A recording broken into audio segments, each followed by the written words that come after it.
दुनिया के अंदर लोकतंत्र को बचाने के लिए, अपनी आजादी के लिए एक नहीं लाखों लोगों ने अपनी कुर्बानियां दी, यातनाएं सही हैं, फांसी के फंदे को चूमा है। तो जो भी कभी भी लोकतंत्र को बचाने के लिए काम करेगा, अपनी आजादी के लिए काम करेगा, लड़ाई लड़ेगा, उसको यातनाएं झेलनी पड़ेंगी। उन्हें ये फिक्र है हरदम नया तर्जे जफा क्या है, हमें भी शौक है देखें सितम की इंतहा क्या है। ये गलतफहमी किसी को नहीं होनी चाहिए, भाजपा के लोगों को, कि केजरीवाल जी को, मनीष सिसोदिया को, सत्येंद्र जैन को, हम लोगों को जेल में रख के वो कहीं सफल हो जाएंगे। निश्चित रूप से पार्टी को मिस किया, कार्यकर्ताओं को मिस किया, और सबसे बड़ी जो हम लोग सुबह से लेकर शाम तक, रात तक काम करते थे, वो एक अभाव महसूस होता था कि जेल में आप बंद हैं, किसी कोई मदद नहीं कर सकते, किसी के लिए कोई फोन नहीं कर सकते। तो कई चीजों से असुविधा हुई, लेकिन मैंने प्रधानमंत्री जी से वादा किया था कि आपकी यातना का पैमाना मैं चेक करना चाहता हूं, तो हमने चेक किया, रहे 6 महीने जेल। हमने वो किताबें देखी जो आपने जेल में पढ़ी थी, उसमें भगत सिंह, सुखदेव से लेकर एक और भी किताब थी, विश्व के तानाशाह, क्या कुछ अध्ययन किया आपने?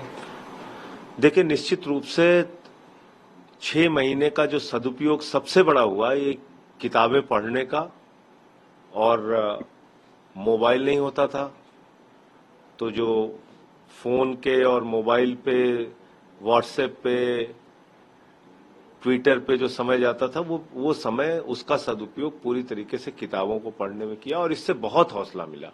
और ऐसा महसूस हुआ कि इस दुनिया के अंदर लोकतंत्र को बचाने के लिए, अपनी आजादी के लिए एक नहीं लाखों लोगों ने अपनी कुर्बानियां दी हैं, यातनाएं सही हैं, फांसी के फंदे को चूमा है। तो जो भी कभी भी लोकतंत्र को बचाने के लिए काम करेगा, अपनी आजादी के लिए काम करेगा, लड़ाई लड़ेगा, उसको यातनाएं झेलनी पड़ेंगी। हमने नेल्सन मंडेला जी को पढ़ा, शहीद आजम भगत सिंह को पढ़ा, राष्ट्रपिता महात्मा गांधी को पढ़ा। राष्ट्रपिता महात्मा गांधी जी की तो पहली गिरफ्तारी साउथ अफ्रीका में हुई थी।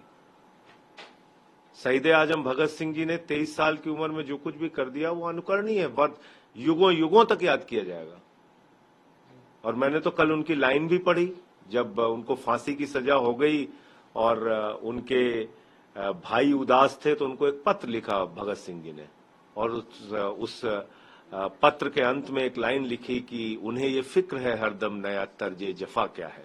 जफा मतलब होता है अत्याचार। उन्हें ये फिक्र है हरदम नया तर्जे जफा क्या है, हमें भी शौक है देखें सितम की इंतहा क्या है।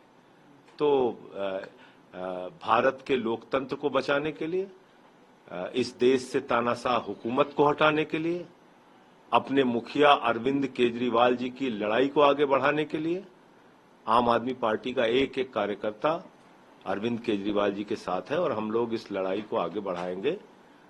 ये गलतफहमी किसी को नहीं होनी चाहिए, भाजपा के लोगों को, कि केजरीवाल जी को, मनीष सिसोदिया को, सत्येंद्र जैन को, हम लोगों को जेल में रख के वो कहीं सफल हो जाएंगे। ऐसे समय में आपको बेल मिली, ऐसे समय में रिहाई हुई, जब आम आदमी पार्टी की तरफ से जो टॉप लीडरशिप थी वो पूरी तरह से खाली हो गई थी जगह, और एक से गुजर रही थी, तो आगे क्या कुछ रणनीति रहेगी खासतौर? मैं माननीय न्यायालय को धन्यवाद दूंगा, और आगे की रणनीति पार्टी तय करेगी। मैं पार्टी का कार्यकर्ता हूं, जो पार्टी का निर्देश होगा उसका पालन करूंगा।